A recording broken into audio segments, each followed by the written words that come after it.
Vítajte v destinácii Jeruzalem Slovinsko, ktorá vám ponúka zelené zážitky medzi horami, rovinami a vodnými tokmi. Rozptýlený hotel Jeruzalem Slovinsko vás pozýva zažiť relaxačnú zelenú oázu v najudržateľnejšej krajine na svete, Slovinsku. Začnite svoje dobrodružstvo tým, že sem prídete vlakom, autobusom, na bicykli alebo jednoducho pešo po Jakubovej ceste alebo európskej pešej trase.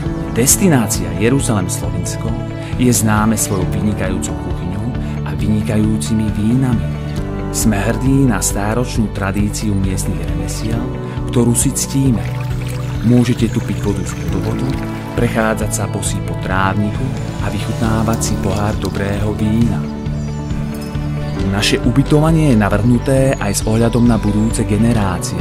Počet poskytovateľov s certifikátom udržateľnosti a ekologického poľnohospodárstva z roka na rok rastie.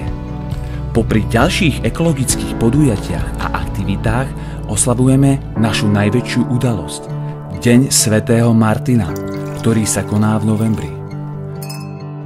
Sme hrdí aj na naše prírodné skvosty, ako sú prírodná rezervácia Ormožské lagúny a krajinný park Središće Obdravy. Starostlivou ochranou týchto oblastí zachovávame biodiverzitu. Navštívte naše ubytovanie v rozptýlenom hoteli Jeruzalem Slovinsko, relaxujte, ochutnajte vynikajúcu kuchyňu, vychutnajte si kvalitné vína a zažite skutočný kontakt s prírodou. Vitajte!